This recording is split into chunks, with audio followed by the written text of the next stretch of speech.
नमस्कार दोस्तों, उड़ान आईएएस अकादमी के ई लर्निंग प्लेटफॉर्म पर आप सभी का स्वागत है। मैं हूं सुधीर वर्मा और इस वीडियो के अंतर्गत हम हिंदी भाषा के कुछ एमसीक्यू सॉल्व करने वाले हैं। दोस्तों, जैसा कि आप सभी को पता होगा कि पिछले 2 साल में जो सीजीपीएससी प्रीलिम्स की परीक्षा ली गई है उसमें दूसरा पेपर जो है वो सीसैट का पेपर होता है और सीसैट के पेपर के अंतर्गत आप पूरे पाठ्यक्रम को 2 भागों में बांटकर पढ़ते हैं। पहला भाग जो है वो गणित और तार्किक क्षमता का होता है ना, यानी मैथ्स और रीजनिंग का होता है, जबकि दूसरा भाग जो है वो भाषा का होता है। यदि आप पिछले 2 साल के क्वेश्चन पेपर का एनालिसिस करेंगे तो आपको पता चलेगा कि पिछले 2 साल के पेपर में गणित और भाषा दोनों के ही प्रश्नों के लेवल को थोड़ा सा बढ़ाया गया है। अब बहुत आसान प्रश्न नहीं पूछे जाते हैं, बल्कि थोड़ा सा आगे बढ़ करके कुछ ऐसे प्रश्न आपसे पूछे जा रहे हैं जो आपको फंसा सकते हैं। तो इस वीडियो के अंतर्गत हम कुछ ऐसे ही प्रश्नों को देखेंगे जो आपके एग्जाम के लिए लाभदायक सिद्ध होगा। पर वीडियो में आगे बढ़ने से पहले आप सभी को पुनः एक बार याद दिला दें कि उड़ान आईएएस एडमिनिस्ट्रेटिव एकेडमी के द्वारा नवरात्र के पावन पर्व पर 26 सितंबर से 6 अक्टूबर तक सभी ऑनलाइन कोर्सेज पर आपको 50% की राहत दी गई है। हमारे एप्लीकेशन पर जितने भी रिकॉर्डेड वीडियो के माध्यम से चलाए जा रहे कोर्सेज हैं उन सभी पर आपको 50% की छूट दी जाएगी। इसमें गणित, हिंदी, अंग्रेजी भाषा, कंप्यूटर ऐसे विषयों को समावेश किया गया है जो आपके आगामी भर्ती परीक्षाओं के लिए बहुत ही लाभदायक सिद्ध होंगे। तो इस ऑफर का लाभ उठाने के लिए आप उड़ान आईएएस अकादमी का एप्लीकेशन डाउनलोड करें और दिए गए नंबरों पर संपर्क करके अपना रजिस्ट्रेशन सुनिश्चित कराएं। चलिए, तो अब आते हैं हमारे पहले प्रश्न पर। पहला प्रश्न आपको पूछा गया है, जिस समास में उत्तर पद प्रधान होने के साथ ही पूर्व पद तथा उत्तर पद में विशेषण विशेष्य का संबंध भी होता है उसे कौन सा समास कहते हैं। तो दोस्तों, जैसा कि आप सभी को पता है कि हमारे हिंदी के व्याकरण में समास की संख्या होती है 6, यानी 6 प्रकार के समास होते हैं। कौन कौन से? तो अव्ययी भाव समास होता है, अव्ययी भाव समास। ये समास का पहला प्रकार है जिसमें पूर्व पद तथा उत्तर पद 2 पद होंगे और पूर्व पद की प्रधानता होती है, यानी जो पहला पद होता है वो प्रधान होता है, साथ ही पूर्व पद स्वयं में एक अव्यय भी होता है। याद रखिएगा। तो यदि आपको प्रश्न पूछे कि कौन सा समास है जिसमें पूर्व पद ऐसा होता है जो अव्यय होता है या ऐसा होता है जिस पर लिंग, वचन या कारक का प्रभाव नहीं पड़ता है, तो वो कौन सा समास है? अव्ययी भाव समास है। दूसरा समास होता है तत्पुरुष समास। तत्पुरुष समास वाले शब्दों की रचना तब होती है जब दोनों पदों के मध्य से कारक रचना का लोप होता है। कारक रचना यदि लुप्त हुई तो वहां पर जो समास होगा वो कौन सा होगा? तत्पुरुष समास होता है। तीसरा जो समास है वो है द्विगु समास। द्विगु समास पहचानना मुझे लगता है कि बाकी समासों की तुलना में ज्यादा आसान है, क्योंकि द्विगु समास ऐसा समास होता है जिसमें पूर्व पद संख्यावाची होता है, पूर्व पद संख्या को दर्शाता है। इसके बाद कर्मधारय समास होता है। कर्मधारय समास वह समास होता है जिसमें पूर्व पद और उत्तर पद 2 पद होंगे। उत्तर पद की प्रधानता होती है, साथ ही पूर्व पद तथा उत्तर पद के मध्य या तो उपमेय उपमान का संबंध होगा।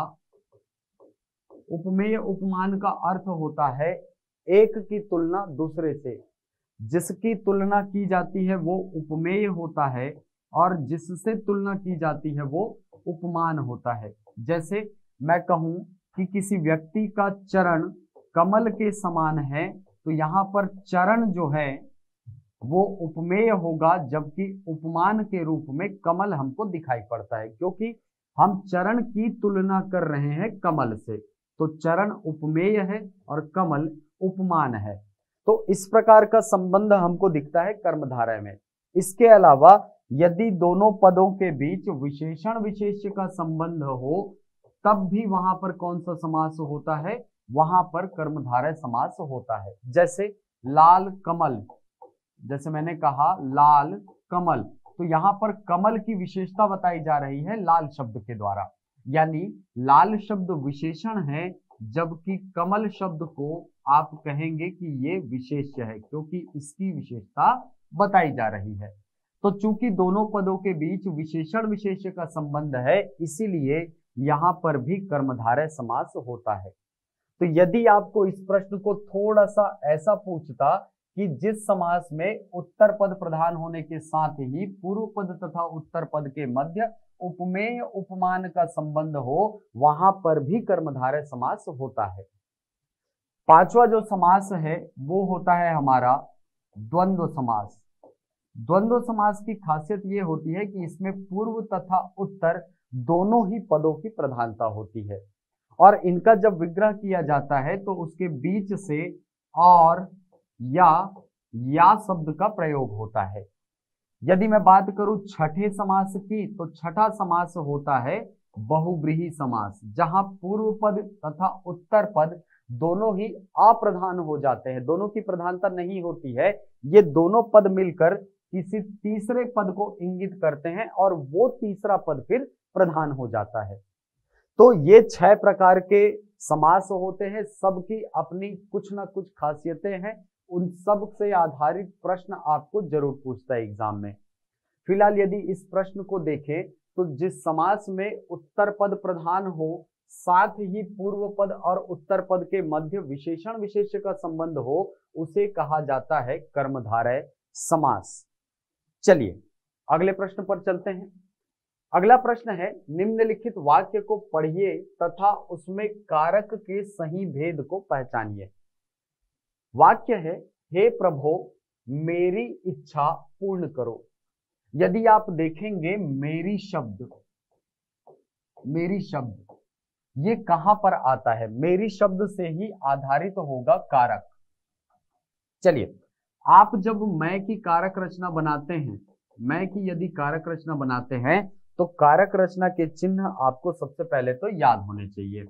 जैसे कर्ता का चिन्ह होता है ने, कर्ता कारक है और ने उसकी विभक्ति है, विभक्ति का अर्थ होता है चिन्ह, है ना। तो कर्ता का चिन्ह होता है ने, कर्म को यानी कर्म का चिन्ह होता है को, करण से या के द्वारा, संप्रदान के लिए, संप्रदान का चिन्ह होता है के लिए, अपादान, अपादान का चिन्ह होता है से किंतु अलगाव के अर्थ के साथ, अलगाव का अर्थ स्पष्ट होगा। इसके बाद संबंध कारक होता है, संबंध कारक का चिन्ह का, के या की होता है। इसके साथ अंत में आता है अधिकरण, अधिकरण का चिन्ह होता है में और पर। इसके साथ अंत में आप देखते हैं संबोधन होता है और संबोधन का चिन्ह होता है हे अरे। तो जब आप यहां पर वाक्य को देख रहे हैं तो वाक्य में आपको क्या दिखाई दे रहा है, मेरी शब्द दिखाई दे रहा है, मेरी शब्द आपको दिखाई दे रहा है। मैं की कारक रचना बनाएंगे तो कहां पर आएगा मेरी, चलिए मैं की कारक रचना पहले बना लेते हैं। देखिए मैं ने शब्द क्या बनेगा, ने कारक जोड़ने पर मैंने। अब मैं को नहीं होता भाई, क्या हो जाता है मुझको या मुझे, फिर क्या हो जाएगा मुझसे, मेरे द्वारा, मेरे लिए, मुझसे लेकिन अलगाव के अर्थ में। संबंध कारक में जब आप पहुंचेंगे तो मैं शब्द की कारक रचना क्या बनेगी, मेरा, मेरे, मेरी, का, के और की। तो ये मेरा शब्द आपको दिखाई पड़ रहा है क्या यहाँ पर, हाँ इससे मिलता जुलता शब्द है मेरी और ये देखिए यहां पर आपको कारक के रूप में दिखाई पड़ रहा है। ठीक, तो यहां पर इस मेरा शब्द से हमको किसका बोध हो रहा है? संबंध कारक का। तो ये आंसर हो जाएगा आपका ऑप्शन नंबर सी। जहां पर भी आपको ऐसे प्रश्न आए कि कारक के सही भेद को पहचाने, तो यहां पर हमेशा इस प्रकार के शब्दों से ही कारक का निर्धारण किया जाता है। याद रखिएगा, यहां पर हे प्रभु मेरी इच्छा पूर्ण करो, इस वाक्य में कौन सा कारक है? संबंध कारक है। अगला क्वेश्चन देखते हैं। निम्नलिखित वाक्यों में से किस वाक्य में सर्वनाम का अशुद्ध प्रयोग हुआ है? ये वाक्य शुद्धि वाले प्रश्न आपके एग्जाम में पूछे जाते हैं। वाक्य शुद्धि बहुत इंपॉर्टेंट है। वाक्य शुद्धिकरण से क्वेश्चन आता है, शुद्ध वाक्य पहचानने के लिए आता है, तो इसको बिल्कुल भी छोड़ के मत जाइएगा। बहुत आसान से प्रश्न आते हैं यहां से। चलिए फिलहाल इस प्रश्न में आते हैं। प्रश्न में पूछ रहा है कि सर्वनाम का अशुद्ध प्रयोग कहां पर हुआ है। पहला देखिए, वह स्वयं यहां नहीं आना चाहती। ठीक, तो यहां पर दो सर्वनाम हमको दिख रहे हैं, वह और स्वयं। वह जो है ये एक अन्य पुरुषवाचक सर्वनाम है, जबकि स्वयं निजवाचक सर्वनाम का प्रतिनिधित्व कर रहा है। तो वह शब्द जो है ये अन्य पुरुषवाचक है, जबकि स्वयं निजवाचक सर्वनाम का प्रतिनिधित्व कर रहा है। ठीक, तो यहां पर वह स्वयं यहां नहीं आना चाहती, यहां पर वह भी सही जगह पे लगा है और स्वयं शब्द भी सही जगह पे लगा है, यानी कि ये आपका उत्तर नहीं होगा, क्योंकि दोनों ही जो सर्वनाम है वो शुद्ध तरीके से प्रयोग लाए गए हैं। अगला, आपके आग्रह पर मैं दिल्ली जा सकता हूं। यहां पर दो शब्द दिख रहा है आपको, एक शब्द दिख रहा है आपके और दूसरा शब्द दिख रहा है मैं। दो सर्वनाम आपको दिख रहे हैं। यहां पर ये जो आपके लिखा है ये मध्यम पुरुषवाचक सर्वनाम है। वक्ता श्रोता का जब संबंध होता है और वक्ता के द्वारा श्रोता के नाम के बदले जिस सर्वनाम का प्रयोग किया जाता है उसे कहा जाता है मध्यम पुरुषवाचक सर्वनाम। नहीं समझा आप? नहीं समझे आप, है ना? देखिए, मान लीजिए यहां पर दो व्यक्ति हैं, तो ये व्यक्ति जो है, इस व्यक्ति का बार बार नाम तो नहीं लेगा। क्या बोलेगा? छोटा है तो बोलेगा तू, या बड़ा है तो बोलेगा आप।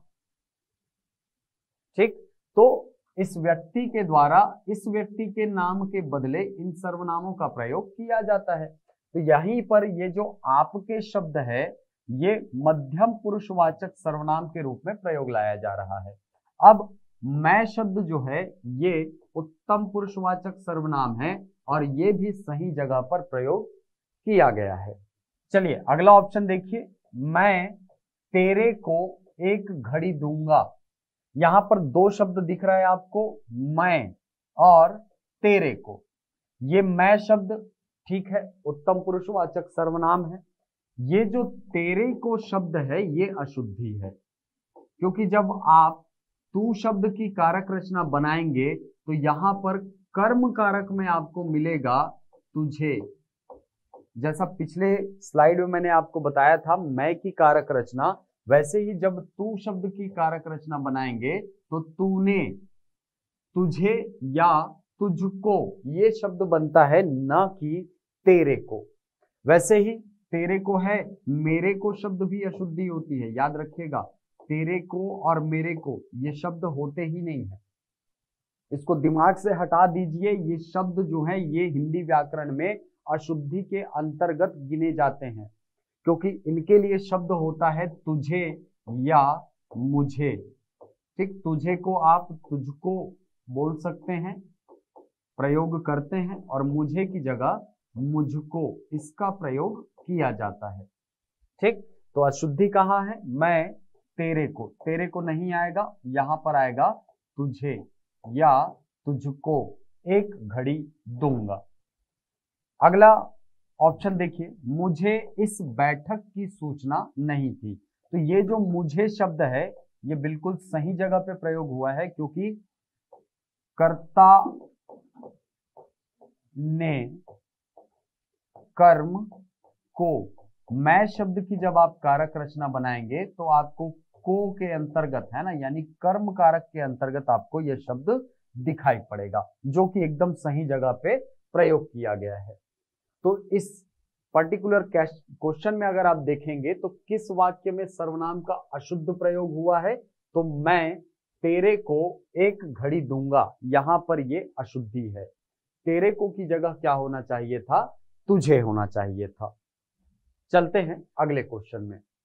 अगला क्वेश्चन है देवनागरी लिपि का सही विकास क्रम क्या है। भाषा का विकास क्रम हम पढ़ते हैं, साथ ही लिपियों का भी एक निश्चित विकास क्रम होता है। जैसे हमारे यहाँ यदि लिपियों के विकास क्रम की बात करूं तो हमारे यहाँ सबसे पहले ब्राह्मी लिपि जो है ये दिखाई पड़ती है, लिखित रूप में हमको प्राप्त होते हैं। ब्राह्मी लिपि के बाद गुप्त लिपि आती है, गुप्त लिपि के बाद नागरी लिपि आती है, और नागरी लिपि के बाद हमारी देवनागरी लिपि जो है ये अस्तित्व में आई है। तो याद रखिएगा ये क्रम है हमारे यहाँ लिपियों के आने का। तो ऑप्शन में देखिए कहीं पर दिख रहा है क्या, गुप्त लिपि पहले दिया हुआ है, ब्राह्मी लिपि बाद में, यानी ये आंसर नहीं हो सकता। नागरी लिपि पहले दिया है, ब्राह्मी बाद में दिया है, मतलब ये भी आंसर नहीं हो सकता।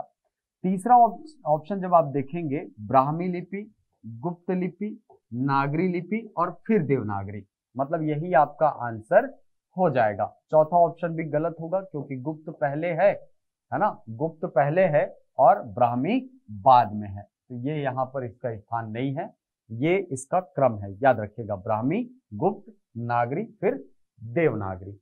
अगला क्वेश्चन देखिए, निम्नलिखित वाक्य में कुछ शब्द विशेषण है, उसका भेद छाटिए। देखिए क्या बोल रहा है, कुछ बच्चे कक्षा में शोर मचा रहे हैं। ठीक, देखिए ये जो कुछ शब्द है ये एक प्रकार का विशेषण है। आपको पूछ रहा है कि ये कुछ शब्द जो है वो किस विशेषण के किस प्रकार के अंतर्गत आता है। ठीक, तो आपको बता दें कि विशेषण के 4 भेद होते हैं। पहला होता है गुणवाचक विशेषण, दूसरा होता है संख्यावाचक विशेषण, तीसरा होता है परिमाणवाचक विशेषण और चौथा होता है सार्वनामिक विशेषण।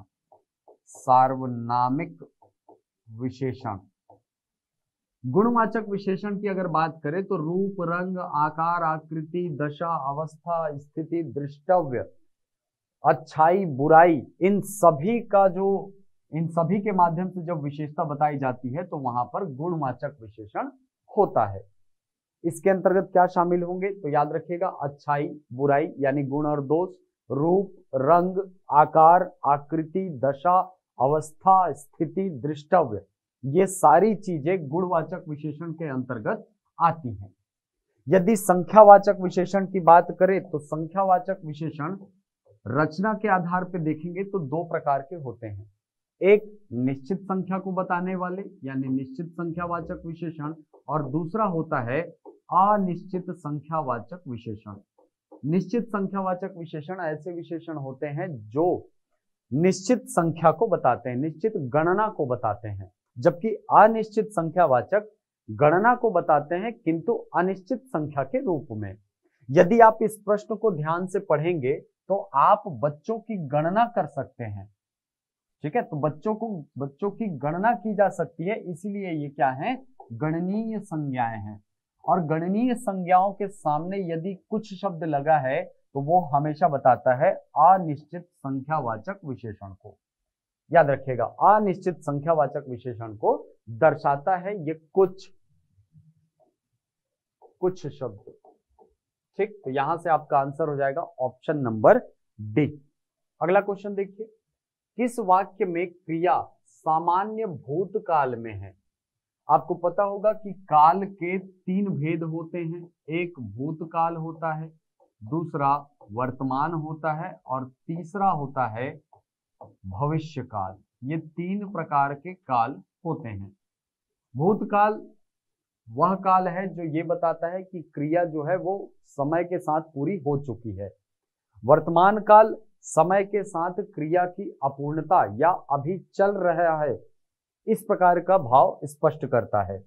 भविष्य जो है ये क्रिया आगामी समय में होने वाला है या कोई घटना आगामी समय में घटित होने वाली है, इस बात का बोध कराता है। ठीक, तो आपको वाक्य में पूछ रहा है कि किस वाक्य में क्रिया सामान्य भूतकाल में है। तो पहला वाक्य आप देखेंगे, उसने पुस्तक पढ़ी। उसने पुस्तक पढ़ी यानी वो पुस्तक को पढ़ चुकी है, तो यही क्या है, आपका सामान्य भूतकाल का उदाहरण है। दूसरा देखिए, उसने पुस्तक पढ़ी है, यहाँ पर है जो शब्द है ये वर्तमान काल के संगत चल रहा है। ठीक है, इसीलिए ये सामान्य भूतकाल का उदाहरण नहीं होगा। उसने पुस्तक पढ़ी थी, ये भूतकाल को दर्शा रहा है, लेकिन ये भूतकाल में भी पूर्णता को दर्शा रहा है, इसीलिए ये सामान्य भूतकाल नहीं है बल्कि ये पूर्ण भूतकाल का उदाहरण है, याद रखिएगा। ठीक, उसने पुस्तक पढ़ी होगी, ठीक है, ये भूतकाल नहीं है, पढ़ी होगी। ठीक है, ये भूतकाल के अंतर्गत एक काल आता है हेतु, हेतु मद भूतकाल, उसका उदाहरण है। चलिए आगे बढ़ते हैं। अगला क्वेश्चन है, मीरा ने आधा लीटर दूध पी लिया। रेखांकित वाक्य में विशेषण क्या है? ठीक है, रेखांकित भाग जो है ये आधा लीटर, इसमें विशेषण कौन सा है? तो देखिए, मैंने आपको बताया कि विशेषण 4 प्रकार के हैं। पहला गुणवाचक, दूसरा संख्यावाचक, तीसरा होता है परिमाणवाचक। परिमाणवाचक विशेषण उन संज्ञाओं के साथ लगाए जाते हैं जिनको आप नाप तौल सकते हैं, यानी जिनका परिमाण बताया जा सकता है, जिसकी आप गणना नहीं कर सकते हैं। तो जब आप यहाँ पर देखेंगे आधा लीटर दूध, तो दूध ऐसी संज्ञा है जिसको आप गिन नहीं सकते, बल्कि इसको आप नाप तौल करके व्यवहार में लाते हैं। ठीक, तो इसके पहले यदि संख्यावाचक शब्द लगा है ना, और मात्रक दिया हुआ है, तो ये निश्चित परिमाण को बताता है। फिलहाल ऑप्शन में दिया है केवल परिमाणवाचक, बिल्कुल यही आपका आंसर हो जाएगा। परिमाणवाचक के फिर 2 भेद हो जाते हैं, निश्चित परिमाणवाचक और अनिश्चित परिमाणवाचक। ठीक, निश्चित और अनिश्चित। चलिए आगे बढ़ते हैं। निम्न में कौन सी भाषा भारत की प्रथम देश भाषा है? जब आप भाषाओं के विकास का क्रम पढ़ते हैं तो आप देखते हैं संस्कृत से आर्य भाषाओं का विकास क्रम प्रारंभ होता है। संस्कृत के बाद जो भाषा अस्तित्व में आती है वो है पाली भाषा, और पाली भाषा ही वो भाषा है जो प्रतिष्ठित है हमारे देश में भारत की पहली जन भाषा या भारत की पहली देश भाषा के रूप में। कहीं कहीं पर ये जन भाषा लिखा होता है, कहीं पर देश भाषा, बिल्कुल कंफ्यूज नहीं होंगे, है ना। ये ऐसी भाषा थी जो लोगों के द्वारा व्यवहार में लाई जा सकने योग्य सरल थी, इसीलिए पाली भाषा जो है ये आपका सही आंसर हो जाएगा। यदि और विकास क्रम आगे बढ़ाएंगे तो पाली के बाद प्राकृत भाषा आती है। प्राकृत भाषा का सरलीकरण अपभ्रंशों के रूप में होता है। अपभ्रंश पुनः सरलीकृत होकर के अवहट्ट बनाते हैं, और अवहट्ट से फिर आधुनिक भाषाओं का विकास होता है। हिंदी के संबंध में बात करें तो आपको लास्ट में ऑप्शन देता है हिंदी। तो ये भाषाओं के विकास का क्रम होता है। ठीक, इसमें सबसे प्रमुख भाषा है पाली, क्योंकि ये पहली ऐसी भाषा थी जो लोगों के द्वारा, यानी हमारे पास साहित्यों का जब आप विवेचन करेंगे तो पता चलेगा कि ये इतनी सरल थी कि ये लोगों के द्वारा व्यवहार में लाई जा सकती थी। प्राकृत भाषा के संबंध में भी एक अच्छा फैक्ट है कि प्राकृत भाषा हमारे देश में शिलालेखों की पहली भाषा बनी है, शिलालेखों की प्रथम भाषा। ठीक, आपने अशोक के शिलालेख देखे होंगे, वहां पर ये आता है।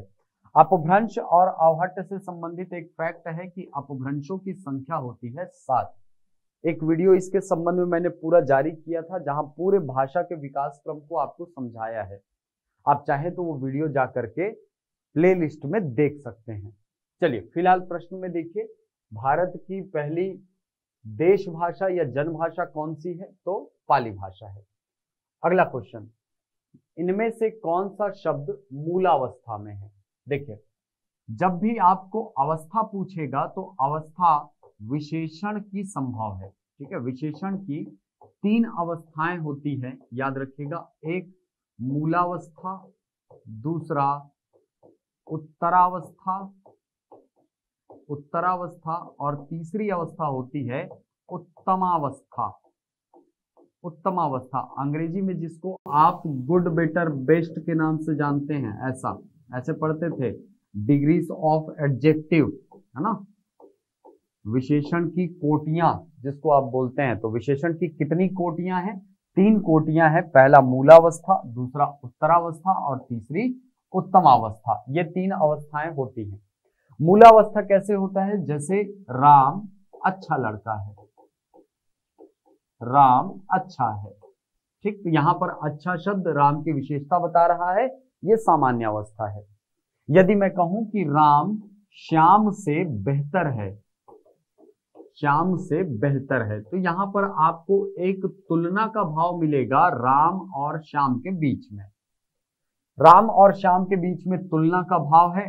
तुलना का भाव जहां होगा वहां उत्तरावस्था, ठीक है। उत्तरावस्था के शब्दों में आपको तर शब्द का प्रयोग मिलेगा, है ना। जैसे शब्द है मान लो सुंदर, तो तुलना की अवस्था क्या हो जाएगी? सुंदरतर, सुंदरतर। और इसकी उत्तमावस्था होती है सुंदरतम, सुंदरतम। ये 3 अवस्थाएं होती हैं, ठीक। हाँ, तो यदि मैं इन वाक्यों की बात करूं तो राम अच्छा है, ये मूलावस्था है। राम श्याम से बेहतर है, ये उत्तरावस्था है।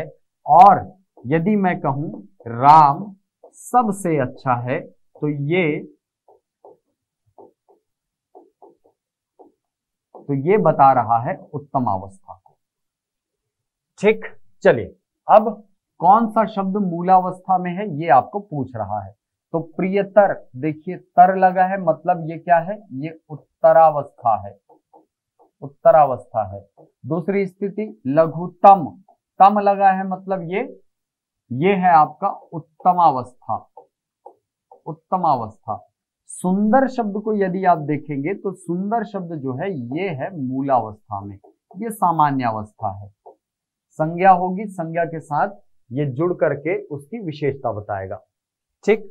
चलिए अगला क्वेश्चन, महोष्ण का सही संधि विच्छेद क्या होगा? देखिए, संधि विच्छेद जब आप पढ़ते हैं तो सबसे पहले आपको उस शब्द में संधि की पहचान करने आना चाहिए कि कौन सी संधि हुई होगी। तो यहां पर यदि आप ध्यान से देखेंगे तो ये ओ की मात्रा आपको दिखाई दे रही है। ओ की मात्रा जो है ये पहचान है गुण स्वर संधि की, ठीक है। चलिए, दीर्घ स्वर संधि, आपको पता होगा कि संधि के 3 भेद होते हैं। संधि के 3 भेद हैं, एक स्वर संधि, एक व्यंजन संधि और तीसरी है विसर्ग संधि। स्वर संधि के 5 भेद होते हैं। पहला है दीर्घ स्वर संधि। दीर्घ स्वर संधि के अंतर्गत आपको शब्दों के बीच में आ, ई या उ वर्ण दिखाई देगा, बड़ा उ, ठीक। यदि गुण स्वर संधि की बात करें तो गुण स्वर संधि में आपको शब्द के बीच में ए, ओ या अर दिखाई पड़ेगा।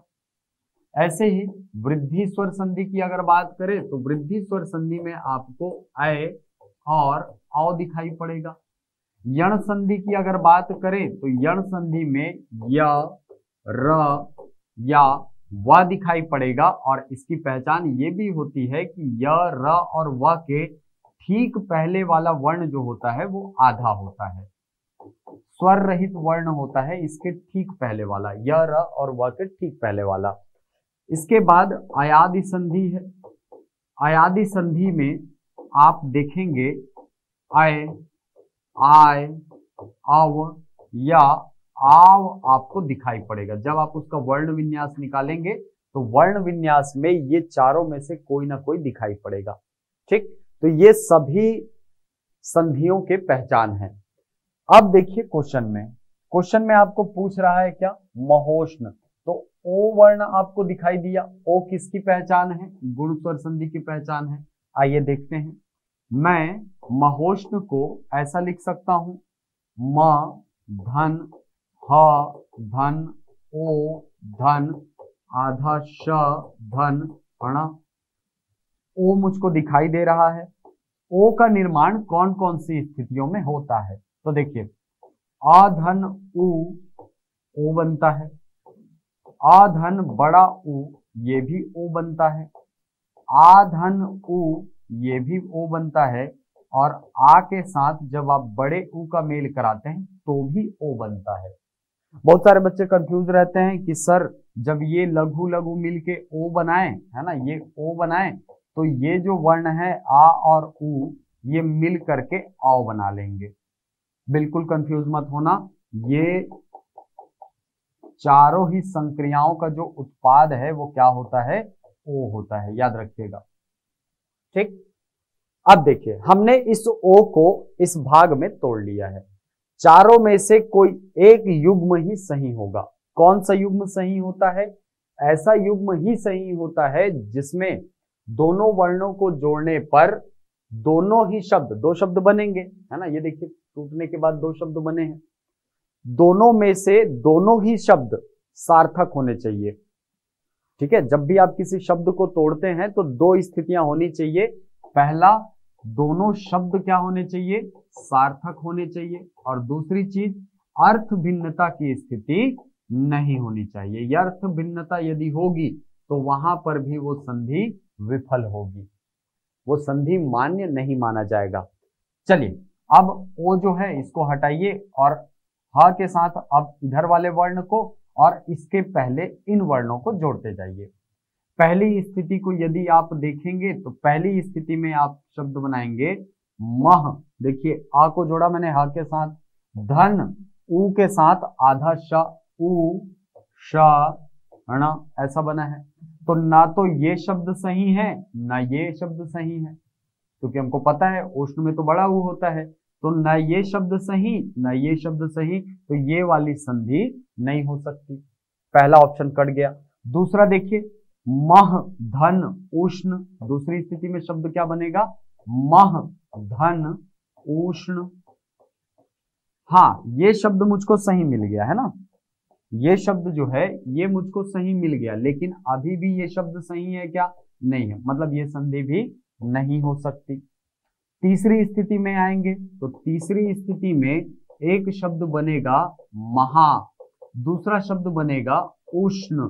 तो महा तो ठीक मिल गया, लेकिन उष्ण शब्द गलत है। ये देखिए उष्ण गलत है, तो ये वाली संधि भी आपकी मान्य नहीं होगी। जब आप चौथी स्थिति में पहुंचेंगे तो एक शब्द बनेगा महा और दूसरा शब्द बनेगा उष्ण। दोनों ही शब्द सार्थक हैं। दोनों ही शब्द सार्थक होने के बाद ये जो अर्थ प्रदान कर रहे हैं उसमें भी भिन्नता नहीं है। मतलब ये जो शब्द है महोष्ण, इसका सही संधि विच्छेद क्या होगा, महाधन उष्ण। तो ऑप्शन में आपको कहां दिखाई पड़ रहा है, ऑप्शन नंबर डी में। तो यही आपका आंसर हो जाएगा। अगला क्वेश्चन देखिए, श्याम सोता है, यह कौन सी क्रिया है। देखिए रचना के आधार पर देखेंगे तो क्रिया के दो भेद हैं, एक अकर्मक क्रिया और दूसरी सकर्मक क्रिया। अकर्मक क्रिया वह क्रिया होती है जिसके साथ न तो कर्म जुड़ा है न ही जोड़े जाने की संभावना है। दो चीजें याद रखेंगे, ना तो कर्म जुड़ा है, कर्म नहीं है क्रिया के साथ, और दूसरा ना ही जोड़े जाने की संभावना है, ना ही जोड़े जाने की संभावना है। तीन प्रकार के प्रश्न आते हैं यहां से, अभी आगे चर्चा करेंगे, है ना। सकर्मक क्रिया क्या है, सकर्मक क्रिया ऐसी क्रिया है या तो इसके साथ पहले से ही कर्म जो है वो जुड़ा हुआ है, या तो ये कर्म जो है इसके साथ जुड़ा हुआ है, या जोड़े जाने की संभावना है, जोड़े जाने की संभावना है। ठीक, इसको आप बेहतर ऐसे समझ सकते हैं कि पहला प्रकार कैसे आपको क्वेश्चन पूछ सकता है, जैसे राम आम खाता है, ये क्रिया कैसी है ना। चार ऑप्शन ऐसे ही देगा। दूसरा ऑप्शन दे दिया आपको राम क्रिकेट खेलता है, राम क्रिकेट खेलता है। तीसरा राम वन जाता है। चौथा आपको दे दिया राम नाचता है। राम नाचता है। तो अब देखिए पहले वाक्य में राम आम खाता है, तो ये आम शब्द यहां पर क्या है, क्रिया के साथ कर्म लगा हुआ है। क्रिया क्या है यहां पर, खाना।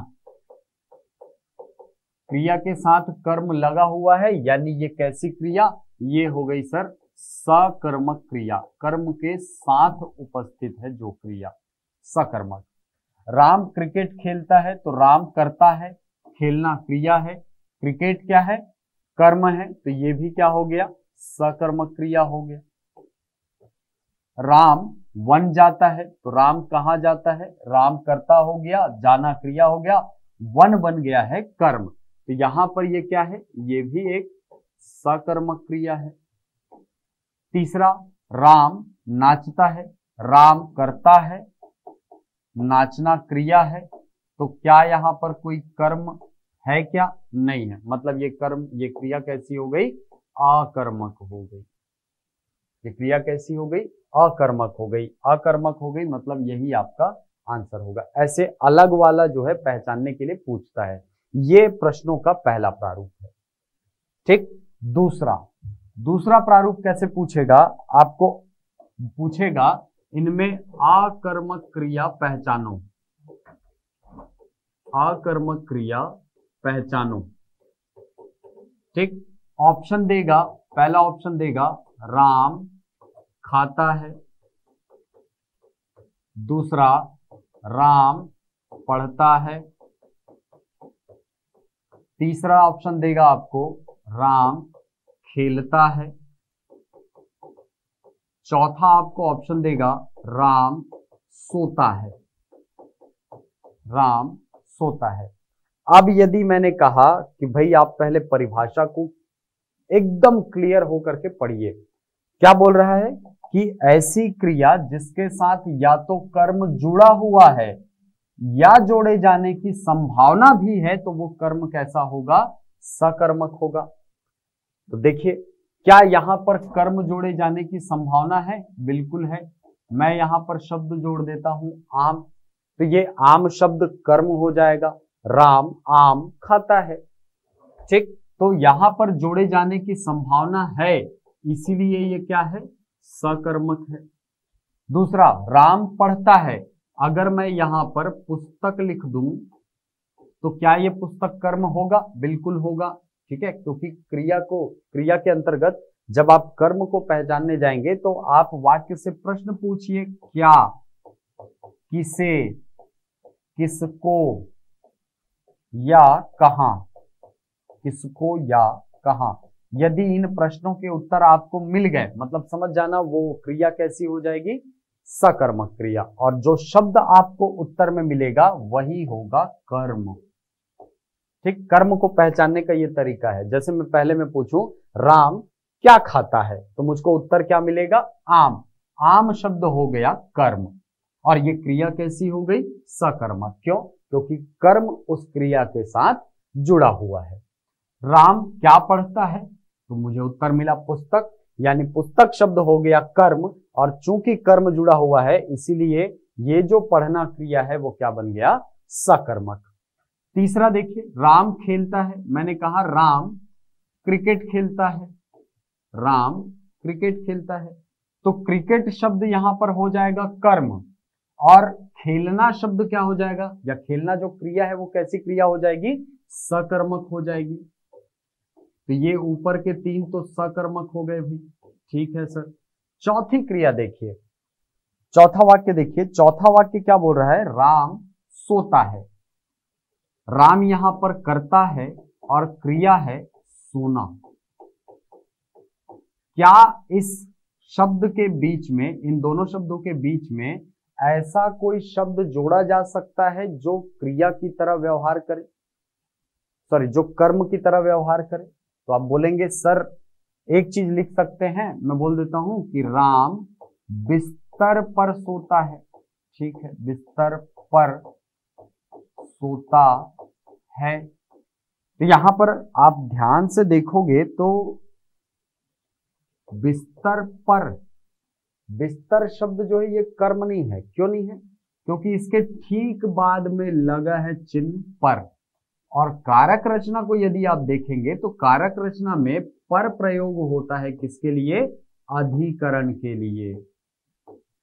अधिकरण की विभक्ति है पर, और जो भी विभक्ति होगी उसके ठीक पहले वाला शब्द क्या होता है? उसका कारक होता है। यानी बिस्तर यहां पर कर्म नहीं है, ये क्या है? अधिकरण है। तो यहां से आपका आंसर हो जाएगा ऑप्शन नंबर डी, राम सोता है। ये क्या है? एक प्रकार की अकर्मक क्रिया है। ये दूसरा फॉर्मेट। देखिए पहला फॉर्मेट आपको पूरा एक वाक्य देगा, उसमें आपको कर्म जो है वो लिखा रहेगा। देखिए कर्म लिखा रहेगा, तो ये तो पहचानना बहुत आसान है। ठीक, यदि इस प्रकार का क्वेश्चन दिया तो ये कंपैरेटिवली थोड़ा सा कठिन है, तुलनात्मक रूप से थोड़ा सा कठिन है सॉल्व करने में। लेकिन अगर आप इसके कॉन्सेप्ट को भली प्रकार समझते हैं कि केवल कर्म लिखा हो तभी सकर्मक नहीं होता, यदि उस क्रिया के साथ कर्म जोड़े जाने की संभावना भी हो तो भी वो सकर्मक क्रिया है। ठीक, चलिए तीसरा प्रकार का क्वेश्चन। इसमें तीसरे प्रकार का क्वेश्चन कैसे पूछेगा? जैसे आपको बोलेगा अकर्मक क्रिया पहचानिए, अकर्मक क्रिया पहचानिए। ठीक, ऑप्शन दे देगा पढ़ना, ऑप्शन दे देगा खेलना, ऑप्शन दे देगा आपको मारना, और चौथा ऑप्शन आपको दे दिया नाचना। ठीक, तो क्या इन क्रियाओं के साथ आप किसी कर्म को जोड़ सकते हो? आप बोलेंगे हाँ सर बिल्कुल जोड़ सकते हैं। जैसे कि मैं कहता हूं कि पुस्तक पढ़ना, यानी एक कर्म को इसके साथ जोड़े जाने की संभावना है। यदि संभावना है तो ये तीनों क्रियाएं जो हैं ये सकर्मक होंगी। आप जोड़ करके देखिएगा, बिल्कुल यहां के प्रश्न आपसे बनेंगे। अब चौथी स्थिति देखिए, नाचना। नाचना क्रिया कभी भी सकर्मक नहीं हो सकती। कुछ लोगों के मन में डाउट ये आएगा कि सर हम ऐसा बोल सकते हैं भरतनाट्यम नाचना या कथक नाचना। कथक नाचना, तो आपके जानकारी के लिए बता दूं कि भरतनाट्यम नाचा नहीं जाता, भरतनाट्यम किया जाता है। कथक नाचा नहीं जाता, कथक किया जाता है।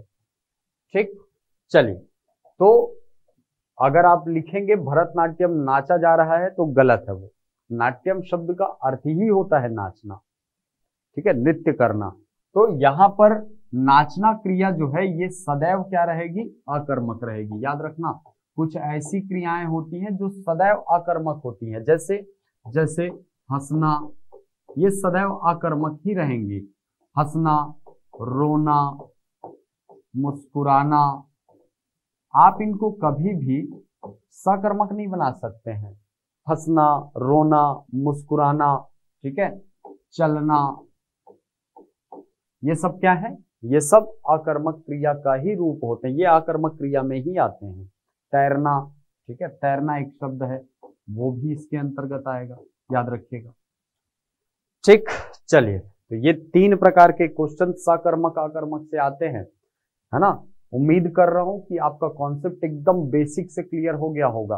कर्म को पहचानिए, सबसे पहले कर्म से प्रश्न वाक्य से प्रश्न कीजिए, क्या, किसे, किसको, कहां। यदि प्रश्न का उत्तर मिला तो वो सकर्मक क्रिया होगी, और जो शब्द मिलेगा आपको उत्तर में वही कर्म होगा। यदि कर्म है वाक्य में तो वो क्रिया सकर्मक हो जाएगी, यदि नहीं है तो वो अकर्मक हो जाएगी। चलिए, तो श्याम सोता है, यह कौन सी क्रिया है? तो ये है एक अकर्मक क्रिया। क्यों? सोना शब्द हमेशा क्या होता है? अकर्मक ही होता है। चलिए आगे बढ़ते हैं। अगला क्वेश्चन है स्वार्थी होना, इस अर्थ का मुहावरा बताइए। ठीक है, इस अर्थ के लिए कौन सा मुहावरा प्रयुक्त होता है? तो पहला है अपनी खिचड़ी अलग पकाना, दूसरा है आंच ना आने देना, तीसरा है आसन डोलना और चौथा है आसमान टूट पड़ना। पहला है अपनी खिचड़ी अलग पकाना। देखिए, अपनी खिचड़ी अलग पकाना का मतलब ही होता है स्वार्थी हो जाना। ठीक है, स्वार्थी होना। ठीक, जयचंद अपनी खिचड़ी अलग पका रहा था, यानी जयचंद जो है उसके दिमाग में अलग से कुछ चल रहा था। स्वार्थी, स्वार्थपन से वशीभूत होकर के वो अपनी खिचड़ी अलग पका रहा था। ठीक, आंच ना आने देना, यानी किसी भी प्रकार की क्षति ना होने देना, संरक्षण प्रदान करना, ये अर्थ होता है आंच ना आने देना का। ठीक, ठीक नहीं लगाता हूं नहीं तो कंफ्यूज हो जाओगे। आसन डोलना का अर्थ होता है विचलित होना, विचलित होना। ठीक, आंच ना आने देना का संरक्षण प्रदान करना, संरक्षण प्रदान करना। आसमान टूट पड़ना, इसका अर्थ होता है विपत्ति आना। तो अपनी खिचड़ी अलग पकाना ये सही आंसर होगा। इसका अर्थ होता है स्वार्थी होना। अगला क्वेश्चन देखिए, निम्न में से अल्प प्राण वर्ण कौन से हैं?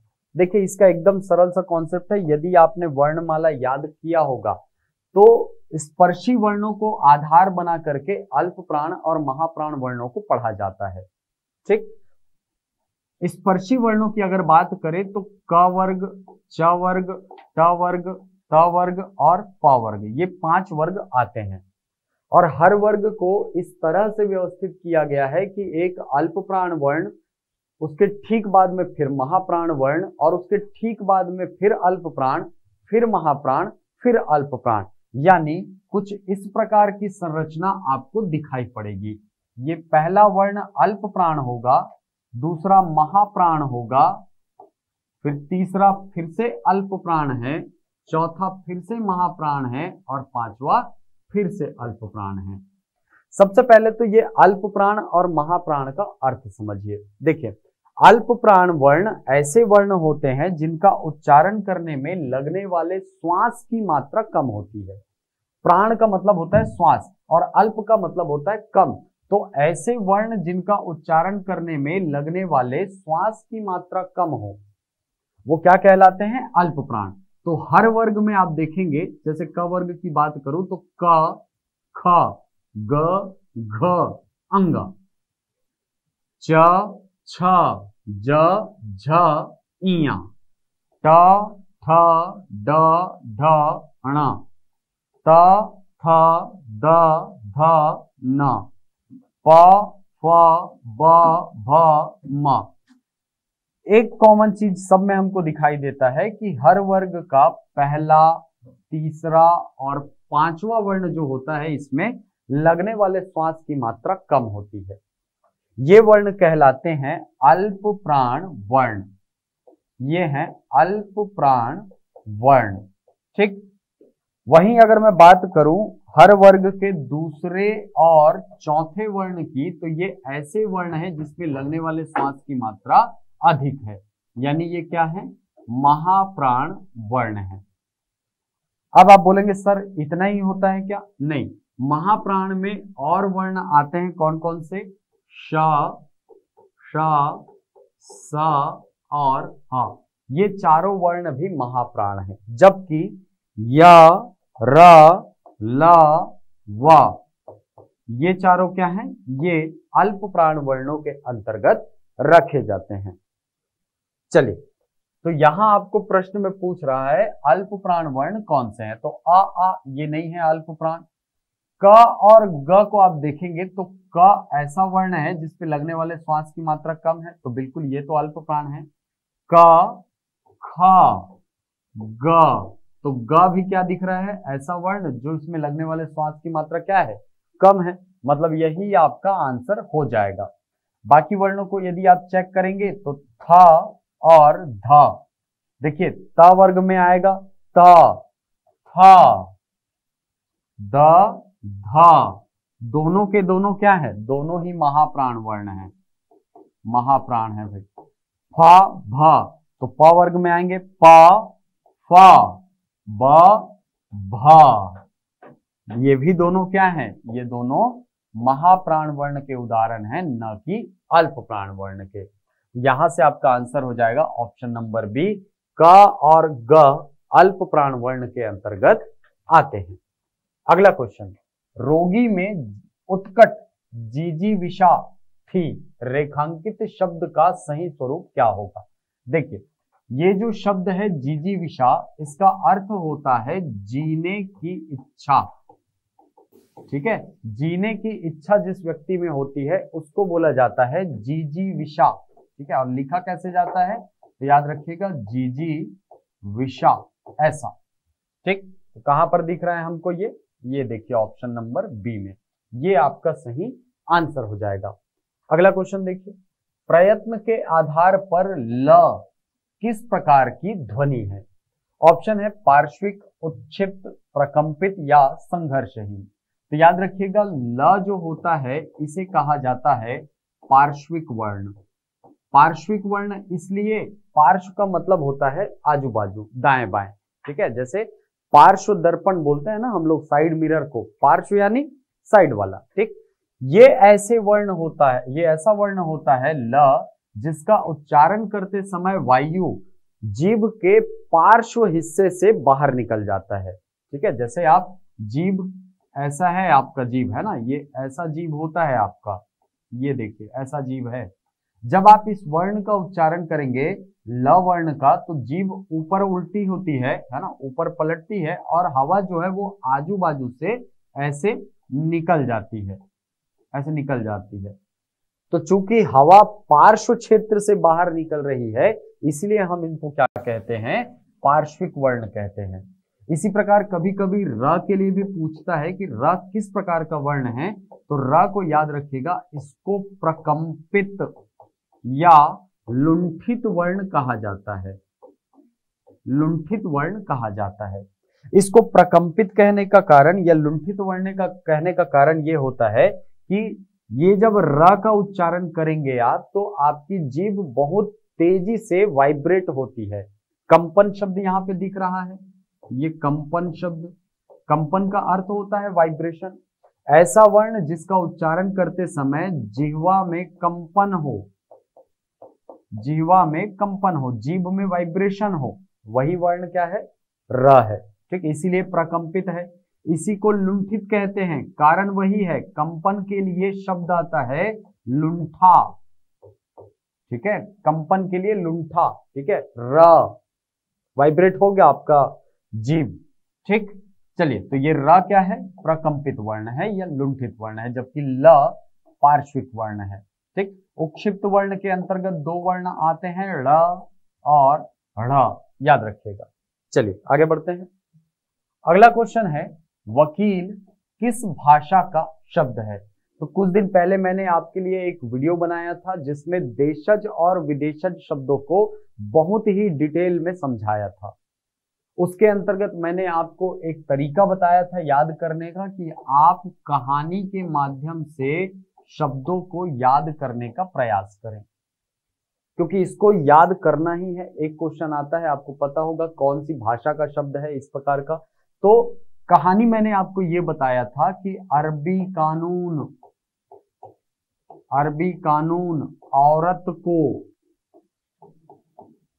अमीर, गरीब, कैदी, फकीर बना सकता है, वकील बना सकता है, कालीन पर बिठा सकता है ना। इस प्रकार मैंने आपको याद करने का तरीका बताया था, कहानी बताया था, है ना। तो यहीं पर एक शब्द आया था वकील।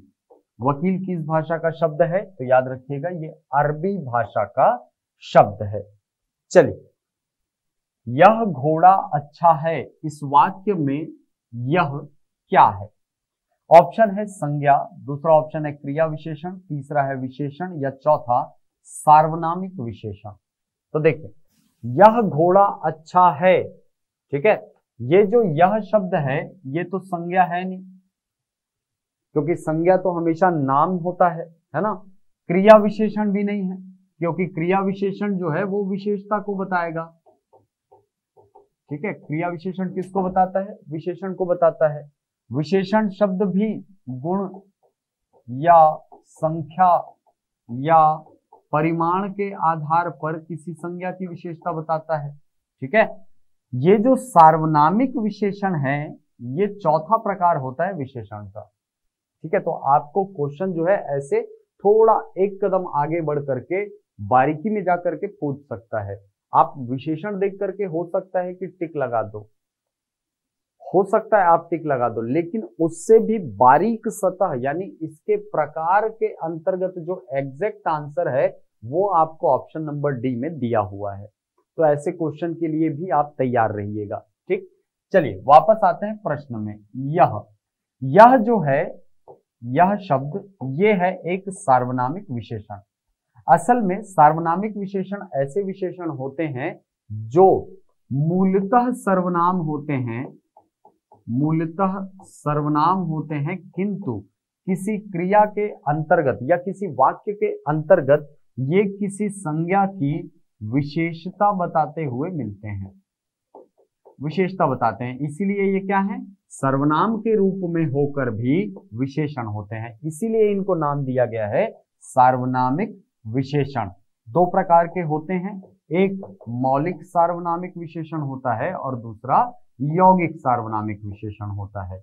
मौलिक सार्वनामिक विशेषण के अंतर्गत यह, वह, ये और वे इन शब्दों का प्रयोग होता है। अब आप बोलेंगे कि सर ये तो समझ आ गया कि ये सर्वनाम है, लेकिन विशेषता कैसे पता चली? विशेषता हमको पता चलती है दूरी के रूप में, दूरी के रूप में। आप अंग्रेजी में जो दिस दैट पढ़ते हैं, दिस मतलब पास वाला, दैट मतलब दूर वाला, सेम वही चीज है ये। दूरी कैसे आभाषित करेगा? देखो ये जो शब्द हैं यह, वह, ये, वे, दूरी और वचन दोनों को इंगित करते हैं। कैसे? यदि मैं बोलूं यह, तो ये पास की वस्तु को बताता है, साथ ही संख्या जो है ये एक वचन है, ऐसी जानकारी हमको मिलती है। यदि मैं वह शब्द की बात करूं तो वह शब्द दूर की वस्तु के लिए प्रयोग होता है और ये भी एक वचन के लिए प्रयुक्त होता है। यदि बात करूं ये शब्द की तो ये पास की वस्तु किंतु बहुवचन वस्तुओं को दर्शाता है या बहुवचन को दर्शाता है। यदि वे की बात करूं तो ये दूर की वस्तुओं के संबंध में जानकारी देता है और बहुवचन के बारे में बात करता है। तो दूरी और संख्या दोनों के रूप में विशेषता बताता है कौन? सार्वनामिक विशेषण।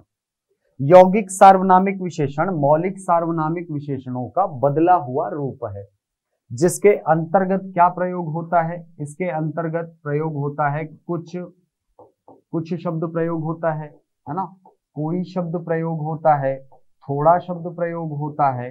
इस प्रकार के शब्दों का प्रयोग इसमें किया जाता है, क्योंकि आप देखेंगे कि ये मौलिक हैं और ये इनका बदला हुआ रूप है, इसीलिए हम इसको क्या करते हैं, इसको हम कहते हैं यौगिक सार्वनामिक विशेषण। ठीक, चलिए यहां पे आंसर क्या होगा? यह घोड़ा अच्छा है, इसमें क्या हो जाएगा? यह सार्वनामिक विशेषण हो जाएगा। इसी प्रकार का एक क्वेश्चन पहले आया हुआ है, आपको ऐसा पूछा गया था प्रश्न में कि यह घोड़ा काला है, यह घोड़ा काला है। इस वाक्य में सार्वनामिक विशेषण पहचानिए, इस वाक्य में सार्वनामिक विशेषण पहचानिए। बहुत सारे हमारे दोस्तों ने क्या किया कि इसमें विशेषण लिखा है इसलिए काला शब्द को आंसर ले लिया, क्योंकि आप ध्यान से पढ़ेंगे है ना, सॉरी ध्यान से नहीं पढ़ेंगे तो क्या लगेगा, यह घोड़ा काला है, काला शब्द विशेषता बता रहा है, इसीलिए ये विशेषण हो जाएगा। ये विशेषण है किंतु किस प्रकार का? गुणवाचक विशेषण है, ये सार्वनामिक विशेषण नहीं है, ये गुणवाचक विशेषण। आपको प्रश्न में क्या पूछा है, इसमें सार्वनामिक विशेषण कौन सा है? तो इसमें आंसर होता यह। चलिए अगला क्वेश्चन देखते हैं। पत्र या प्रश्नादि के उत्तर की अपेक्षा करने वाला क्या कहलाता है? तो प्रश्न अगर आपने अगर कोई प्रश्न पूछा है और उत्तर की प्रतीक्षा कर रहे हैं तो आप होंगे उत्तरापेक्षी। याद रखिएगा, अनेक शब्दों के लिए एक शब्द। अगला, देवानंद की काम के प्रति लगन और निष्ठा खाली स्थान है, क्या है?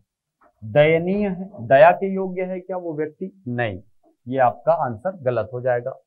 अनुकरणीय, बिल्कुल है ना, देवानंद, यानी कोई भी व्यक्ति जो काम के प्रति लगन दिखाता है, निष्ठा दिखाता है, वो व्यक्ति कैसा होता है, अनुकरणीय होता है, याद रखिएगा। शोभनीय हो सकता है, लेकिन इसके अंतर्गत यदि आप भौतिक वस्तु का प्रयोग करते तो वो शोभनीय होता, लेकिन यहां पर लगन और निष्ठा एक चारित्रिक विशेषता है, एक अभौतिक वस्तु है, इसीलिए शोभनीय शब्द का प्रयोग गलत होगा। हास्यास्पद शब्द भी गलत है, क्योंकि किसी की लगन और निष्ठा जो है ये कभी हास्यास्पद नहीं होती है, वो अनुकरणीय होती है।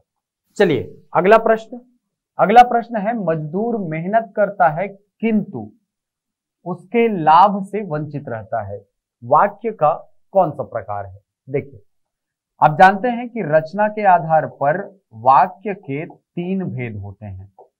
एक कहलाता है सरल वाक्य, दूसरा कहलाता है संयुक्त वाक्य, और तीसरा कहलाता है मिश्र वाक्य। ये 3 प्रकार के वाक्य होते हैं। अब यदि आपने समुच्चयवाचक शब्द पढ़े होंगे, समुच्चयवाचक शब्द, तो समुच्चयवाचक शब्द जो है ये 2 प्रकार के होते हैं, आपको पता होगा। एक समानाधिकरण प्रकार के होते हैं, और दूसरे होते हैं व्यधिकरण प्रकार के।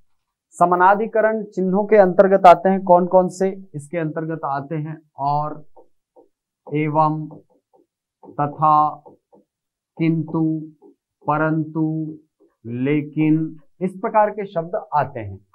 जबकि व्यधिकरण के अंतर्गत आते हैं कि, ताकि, क्योंकि, ज्यों ही, जैसे ही, जब तक, अब तक, इस प्रकार के शब्द जो हैं आपको व्यधिकरण चिन्हों में मिलते हैं।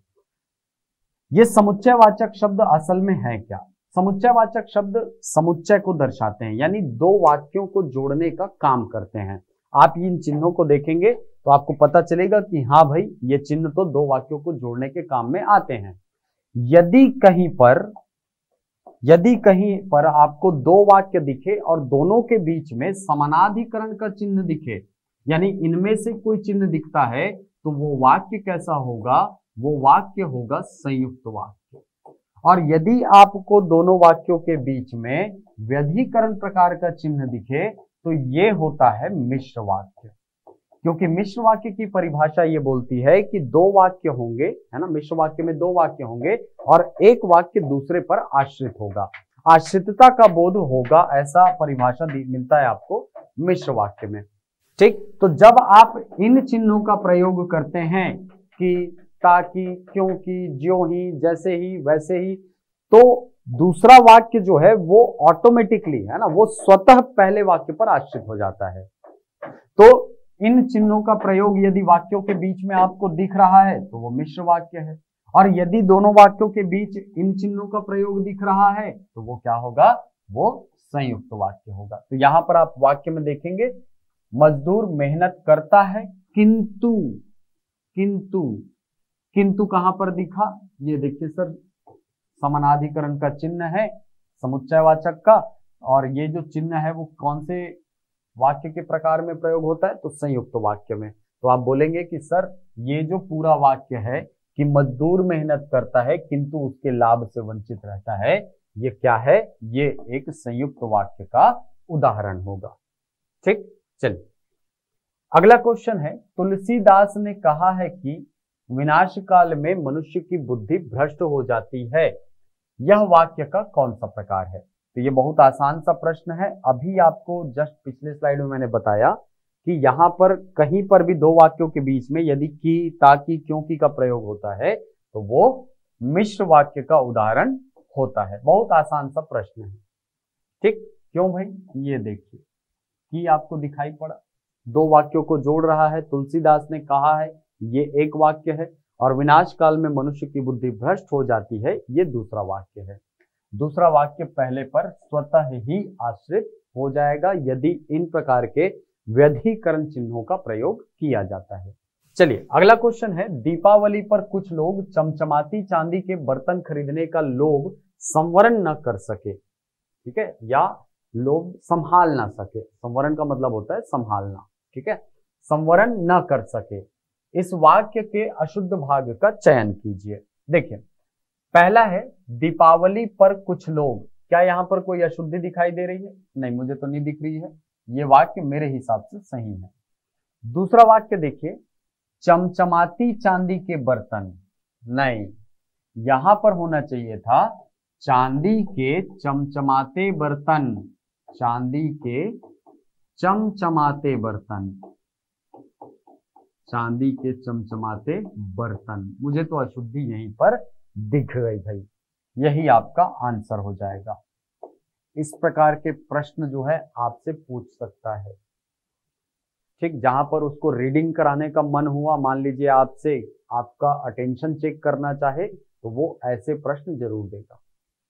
ठीक, चलिए अगला क्वेश्चन, मालूम होता है तुम्हारे यहां रहने का संयोग समाप्त हो गया है, रेखांकित वाक्यांश के लिए सही मुहावरा क्या है? देखिए, यहां रहने का संयोग समाप्त होना, रुकने का, रहने का संयोग समाप्त होना, यानी वहां से हटने का संयोग हो जाना, ये किस मुहावरे का अर्थ होता है? तो देखिए, नाता टूट जाना, नहीं, इसका अर्थ होता है कोई संबंध विच्छेद हो जाना। संबंध जब अलग हो जाता है तो उसको बोलते हैं नाता टूट जाना।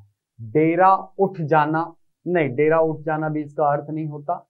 यहां रहने का संयोग समाप्त हो रहा है, मतलब अन्न जल उठ जाना, ये इसका सही आंसर हो जाएगा। अब तुम्हारा भारत से अन्न जल उठ गया है, तुम जाओ लंदन, बोलते हैं ऐसा, ठीक है, तो ये इसका आंसर हो जाएगा। अगला क्वेश्चन, पुचकारा कुत्ता सिर चढ़े का अर्थ क्या होता है? एक ऐसा कुत्ता जिसको आप बहुत पुचकारते हैं, है ना, वही सिर पर चढ़ करके अति करता है। समझ गए अर्थ? बहुत आसान है। पुचकारने पर कुत्ता भी प्यार दिखाता है? नहीं, गलत है, ये अर्थ गलत है। दूसरा है, ओछे लोग मुंह लगाने पर अनुचित लाभ उठाते हैं, यही इसका आंसर हो जाएगा। जो निम्न प्रवृत्ति के लोग होते हैं, जो छिछोरे प्रवृत्ति के लोग होते हैं, वो उनसे यदि आप उनको जब ज्यादा वैल्यू देंगे तो वो उसका अनुचित फायदा उठाने लगते हैं। इसी बात को बोला जाता है पुचकारा कुत्ता सिर चढ़े। ओछे लोग ही इस जमाने में तरक्की कर सकते हैं, ऐसा कुछ नहीं है। नगण्य व्यक्ति को कभी अपमानित नहीं करना चाहिए, ये भी इस मुहावरे का अर्थ नहीं है। चलिए अगला क्वेश्चन है, जहां मुख्यार्थ की बाधा होने पर रूढ़ि या प्रयोजन के कारण मुख्यार्थ से संबद्ध अन्य अर्थ लक्षित हो, वहां शब्द शक्ति कौन सी होती है? देखिए, शब्द शक्ति की बात हो रही है। शब्द शक्ति का अर्थ होता है शब्द का तात्पर्य, शब्द की वह शक्ति जो उसका अर्थ निर्धारक हो। तो पहली शक्ति होती है अभिधा।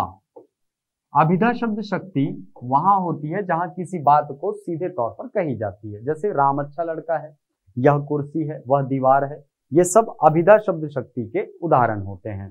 ठीक, दूसरा होता है लक्षणा। लक्षणा शब्द शक्ति वहां होती है जहां लक्षण पर आधारित बात कही जाती है। तीसरा होता है व्यंजना, जहां पर बोला कुछ और जाता है लेकिन परिस्थिति के कारण उसका तात्पर्य बदल जाता है। ठीक, यहां पर क्या बोल रहा है, इस प्रश्न का उत्तर छुपा हुआ है यहां, रूढ़ि या प्रयोजन के कारण मुख्यार्थ से भिन्न अर्थ। जैसे मान लीजिए आपको कभी आपके मास्टर जी ने कहा हो कि अरे तू गधा है, ठीक है, क्या कहा है? तू गधा है। तो क्या गधा बोलने से आपकी पूंछ निकल आई, या आपके कान लंबे हो गए, या आप रेंकने लगे? ऐसा कोई घटना हुई क्या? ऐसी कोई घटना हुई नहीं हुई। यहां पर असल में हो क्या रहा है कि गधा जो है ये विश्व का सबसे ज्यादा मूर्ख पशु माना जाता है, मूर्खतम पशु है गधा, ऐसा माना जाता है ना। तो आपकी मूर्खता की तुलना की जा रही है गधे से, यानी यहां पर रूढ़ि है। रूढ़ि का अर्थ क्या है? चिपका होना। किस चीज से? ये एक अर्थ छुपा हुआ है कि गधा जो है वो विश्व का सबसे गधा यानी सबसे मूर्ख पशु है। ठीक, प्रयोजन के कारण, हाँ प्रयोजन है वहां पे तुलना का प्रयोजन है, तुलना का प्रयोजन है। और जहां पर तुलना की जाएगी वहां लक्षणा शब्द शक्ति होती है। बोलते हैं ना मेरा बेटा शेर है, तू तो फूल जैसा कोमल है। तो वहां पर जब तुलना होती है वहां पर हमेशा लक्षणा शब्द शक्ति जो है ये प्रयोग में लाई जाती है। तो यहां से आंसर हो जाएगा आपका ऑप्शन नंबर बी। देखिए ये क्वेश्चन जो है ये शिक्षक भर्ती परीक्षा के लिए भी बहुत इंपॉर्टेंट है, क्योंकि वहां पर शब्द शक्ति अलग से दिया हुआ है आपके सिलेबस में। तो इसको याद रखिएगा, शब्द शक्ति के 3 भेद होते हैं, अभिधा, लक्षणा, व्यंजना। और अभिधा सीधे तौर पर जब बात कही जाती है वो शब्द शक्ति है। लक्षणा शब्द शक्ति जहां पर तुलना का भाव हो, और व्यंजना शब्द शक्ति जब प्रयोजनार्थ या परिस्थितिवश अर्थ में भिन्नता हमको दिखाई पड़े, वहां पर व्यंजना शब्द शक्ति होती है। अगला क्वेश्चन, लिखावट शब्द का लिंग क्या होगा? इसको पहचानना बहुत आसान है। किसी भी शब्द का लिंग यदि आपको पहचानना है तो उसके सामने लगा दीजिए कोई भी संबंधवाचक कारक। कारक लगाइए, कौन सा? संबंधवाचक। संबंधवाचक कारक में का, के या की का प्रयोग होता है। अगर मैं कारक से बनाओगे तो मेरा, मेरी, मेरे, ये शब्द बनेंगे। ठीक। संबंध कारक में यदि मैं बोलूं मेरा लिखावट, क्या ये सही लग रहा है? क्या सही लग रहा है मेरा लिखावट? आप बोलेंगे नहीं सर, मेरा लिखावट तो बिल्कुल नहीं जम रहा है, मजा नहीं आ रहा है, पढ़ने में ही अच्छा नहीं लग रहा है, एकदम अजीब सा लग रहा है। हाँ, तो क्या हो जाएगा भाई? मेरी लिखावट अच्छी है। अब बताओ। हाँ, बोले सर ये जमा, बढ़िया। तो आंसर क्या हो जाएगा? देखो ये मेरी लिखा है और मेरी शब्द ई जो लगा है वो स्त्रीलिंग को बता रहा है। ये जो बाद वाला शब्द है इसके लिंग का निर्धारण ऐसे किया जा सकता है। ठीक, चलिए तो लिखावट शब्द में कौन सा, लिखावट शब्द का लिंग क्या है? स्त्रीलिंग है। जितने भी आवट प्रत्यय वाले शब्द होते हैं सबका लिंग होता है स्त्रीलिंग, याद रखिएगा। ठीक है, लिखावट, दिखावट, मिटावट, सब। तो ये थे हिंदी भाषा के कुछ महत्वपूर्ण एमसीक्यूज जो आपके आगामी एग्जाम्स के लिए लाभदायक सिद्ध हो सकते हैं। आशा करता हूं ये वीडियो आपके लिए लाभदायक सिद्ध होगी। मिलते हैं अगली वीडियो में कुछ नई जानकारियों के साथ, कुछ नए प्रश्नों के साथ। तब तक के लिए धन्यवाद।